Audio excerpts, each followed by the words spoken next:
Chapter 5 of the Bhagavad Gita is titled Karma Sannyas Yoga, or the Yoga of Renunciation. This chapter provides a powerful guide to achieving spiritual enlightenment through selfless action and renunciation.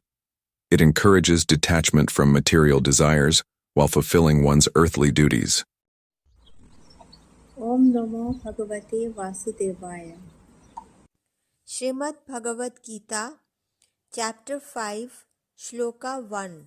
Arjun उवाच सन्न्यासं कर्मणां कृष्ण पुनर्योगं च शंससि यच्छ्रेय एतयोरेकं तन्मे ब्रूहि सुनिश्चितम्।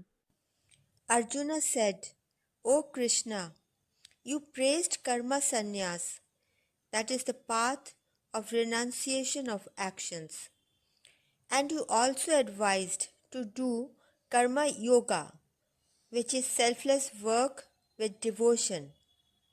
Please tell me decisively which of the two is more beneficial. Shloka 2। Shri भगवान वाचा सन्न्यासाः कर्मयोगश्च निःश्रेयस्करावुभौ तयोस्तु कर्म सन्न्यासात् कर्मयोगो विशिष्यते। The Supreme Lord Sri Krishna said, both the paths of karma sannyasa, or the renunciation of actions, and karma yoga, that is working in devotion without any selfish desires, lead to the supreme goal. But karma yoga is superior to karma sannyasa. Shloka 3। गेयास् नित्य सन्न्यासी यो न द्वेष्टि न काङ्क्षति निर्द्वन्द्वो हि महाबाहो सुखं बन्धात् प्रमुच्यते। O mighty armed Arjuna, one who neither hates nor desires the fruits of his activities is known to be a perpetual sannyasi, as he is always renounced. Such a karma yogi is liberated from all dualities. He easily overcomes material bondage and is completely liberated. Shloka 4। सांख्ययोगो पृथक् बाला प्रवदन्ति न पंडिता एकम्प्यास्थिता सम्यगुभयोर्विन्दते फलम्। Only the ignorant think of Sankhya or Karma Sannyas, that is renunciation of actions, and Karma Yoga, that is selfless work in devotion, as different. Those who are truly learned know that by following any of these paths, we can achieve the results of both. Shloka 5। यत् सांख्ये प्राप्यते स्थानं तद्योगैरपि गम्यते एकं सांख्यं च योगं च य पश्यति स पश्यति। The supreme state or moksha, that is attained by jnanis by means of karma sannyas, is also attained by karma yogis by working selflessly in devotion. Therefore, those who see karma sannyas and karma yoga as identical truly see things as they are. Shloka 6। संन्यासस्तु महाबाहो दुःखमाप्तुमयोगता योगयुक्तो मुनिर्ब्रह्मा न चिरेणाधिगच्छति। O mighty armed Arjuna, perfect renunciation or karma sannyasa is difficult to attain without performing selfless work in devotion, that is karma yoga. But the sage whose mind is purified by karma yoga quickly attains the supreme. Shloka 7। योगयुक्तो विशुद्धात्मा विजितात्मा जितेन्द्रिय सर्वभूतात्म भूतात्मा कुर्वन्नपि न लिप्यते। A karma yogi whose intellect is purified and whose mind and senses are under control sees the same consciousness or the Atman in himself and in every living being. Though performing all kinds of actions, such a person is never entangled. Shlokas 8 and 9. नैव किंचित करोमीति युक्तो मन्येत तत्त्ववित् पश्यन् शृण्वन् स्पृशन् जिघ्रन् नश्नन् गच्छन् स्वपंश्वसन् प्रलपन् विसृजन् गृह्णन्नुन्मिषन् निमिषन् नपि इन्द्रियाणीन्द्रियार्थेषु वर्तन्त इति धारयन्. A person who is steadfast in karma yoga and has attained self-realization always knows that he is not the doer. Even while engaged in seeing, hearing, touching, smelling, moving, sleeping, breathing, speaking, excreting, grasping, and opening or closing the eyes, he knows that he does nothing. With the light of divine knowledge or jnana, he sees that it is only the material senses that are moving amongst their objects, and that he himself is aloof from them. Shloka 10. ब्रह्मण्याधाय कर्माणि संगम त्यक्त्वा करोति य लिप्यते न स पापिनः पद्मपत्रमिवाम्भसा. Those who perform all actions without any attachment and dedicate the results to Brahman or the Supreme Lord remain untouched by sin, just as a lotus leaf is untouched by water. Shloka 11. कायेन मनसा बुद्ध्या केवलैरिन्द्रियैरपि योगिनः कर्म कुर्वन्ति संगम त्यक्त्वात्मशुद्धये. A karma yogi, while giving up attachment, performs actions with his body, mind, intellect, and also senses. But he performs all actions only for the purpose of self-purification. Shloka 12. युक्ता कर्मफलं त्यक्त्वा शान्तिमाप्नोति नैष्ठिकीम् अयुक्ता कामकारेण फले सक्तो निबध्यते. A karma yogi offers the results of all activities to God and attains everlasting peace, whereas a person who is full of desires and work with a selfish motive becomes entangled because he is attached to the fruits of his actions. Shloka 13. सर्वकर्माणि मनसा सन्न्यस्यास्ते सुखं वशी नवद्वारे पुरे देहि नैव कुर्वन्न कार्यं. An embodied being who is self-controlled and free from any kind of attachment, as he renounces all activities mentally, resides happily in the city of 9 gates, that is the material body, knowing that he is neither the doer nor the cause of any kind of activity. Shloka 14. न कर्तृत्वं न कर्माणि लोकस्य सृजति प्रभु न कर्मफल संयोगम स्वभावस्तु प्रवर्तते. The embodied soul, who is the master of the 9-gated city, that is his material body, does not create any kind of activities, nor does he induce any actions, nor does he create the fruits of action. All this is enacted by the modes of material nature or the 3 gunas, sattva, rajas and tamas. Shloka 15.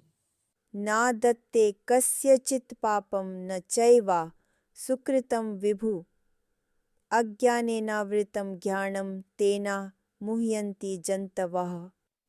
The all-pervading Supreme Lord or Vibhu is not involved in the sinful or virtuous deeds or papa and punya of anyone.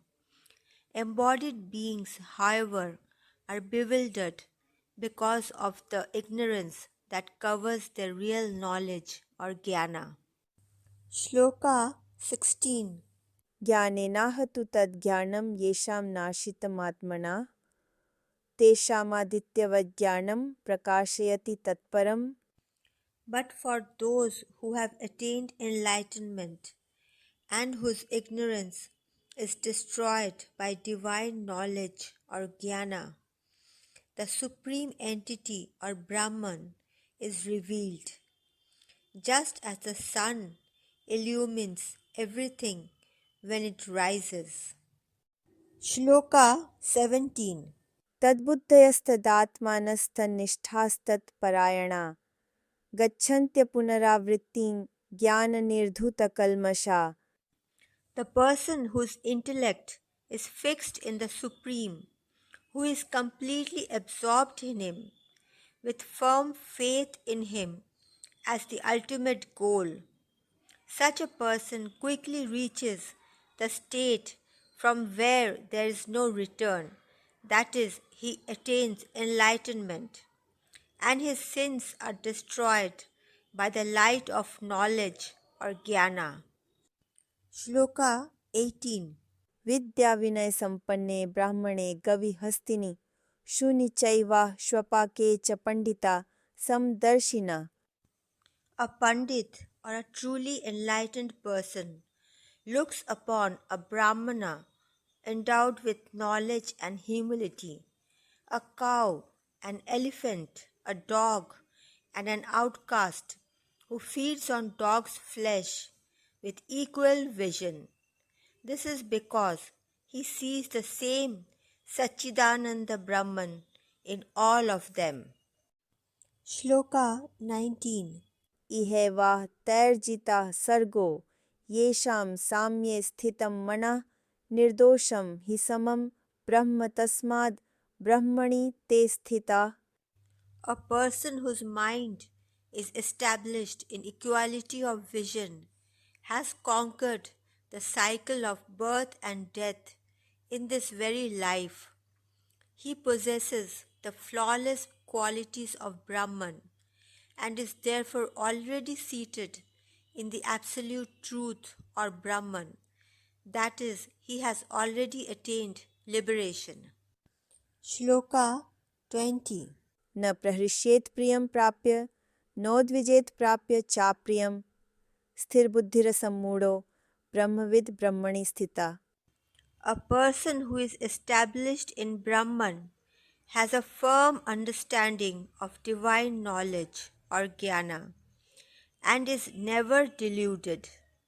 Such a person neither rejoices in obtaining something pleasant, nor does he grieve when he is experiencing something unpleasant. Shloka 21. बाह्यस्पर्शेष्वसक्तात्मा विन्दत्यात्मनि यत् सुखं स ब्रह्मयोगयुक्तात्मा सुखमक्षयमश्नुते. The enlightened person who is not attached to external sense pleasures enjoys divine bliss in the self or the Atman. Being united with the Supreme through yoga, he experiences inexhaustible happiness and eternal bliss. Shloka 22. ये हि संस्पर्शजा भोगा दुःखयोनय एव ते आद्यन्तवन्ता कौन्तेय न तेषु रमते बुधा. Sri Krishna says, O Kaunteya, the pleasures that arise from contact with the sense objects appear to be very appealing and enjoyable to materialistic people, but they are in fact a source of misery because such pleasures are temporary. They have a beginning and an end, so the wise never get enchanted by them. Shloka 23. शक्नोति हैवा य सोढुं प्राक्शरीरविमोक्षणात् काम क्रोधोद्भवं वेगं सयुक्त स सुखी नरा. The person who before giving up the present body is able to withstand the urges of the material senses and check the forces of desire and anger is a yogi. He alone is truly happy. Shloka 24. योऽन्ता सुखोऽन्तरारामस्तथान्तर्ज्योतिरेवा यः स योगी ब्रह्मनिर्वाणं ब्रह्मभूतोऽधिगच्छति. One who finds happiness within himself, is active within, rejoices within, and is illumined by the inner light, is a yogi, and such a yogi is united with the Supreme and is liberated from material existence. That is, he attains moksha. Shloka 25. लभन्ते ब्रह्मनिर्वाणं ऋषय क्षीणकल्मषाः छिन्नद्वैधा यथात्माना सर्वभूतहिते रथा. Those holy sages whose sins have been destroyed, whose doubts have been totally wiped out, whose minds are disciplined, and who are devoted to the welfare of all living beings, attain the Supreme. They are liberated from material existence and attain moksha. Shloka 26. काम क्रोध वियुक्तानां यतीनां यतचेतसाम् अभितो ब्रह्मनिर्वाणं वर्तते विदितात्मनाम्. For those sages who have been able to conquer anger and lust through constant effort, those who have controlled their mind and have attained self-realization, for them liberation from material existence is both here and hereafter, that is from all sides. Shlokas 27 and 28. स्पर्शान् कृत्वा बहिर्बाह्यांश्चक्षुश्चैवान्तरे भ्रुवो प्राणापानौ समौ कृत्वा नासाभ्यन्तरचारिणौ यथेन्द्रियमनोबुद्धिर्मुनिर्मोक्षपरायण विगतेच्छाभयक्रोधो यः सदा मुक्त एव सः. A sage who shuts out all thoughts of external enjoyment, fixes his gaze on the space between the eyebrows, equalizes the flow of the incoming and outgoing breath in the nostrils, and thus controls the senses, mind, and intellect, becomes free from desire, fear, and anger. Such a sage always lives in freedom, or he is forever liberated. Shloka 29. भोक्तारं यज्ञतपसां सर्वलोकमहेश्वरं सुहृदं सर्वभूतानां ज्ञात्वा मां शान्तिमृच्छति. The Supreme Lord Sri Krishna says, having realized me as the enjoyer and the ultimate purpose of all sacrifices and austerities, the Supreme Lord of all planets and demigods, and the well-wisher, friend, and selfless benefactor of all living beings, my devotee attains peace. Jai Shri Krishna.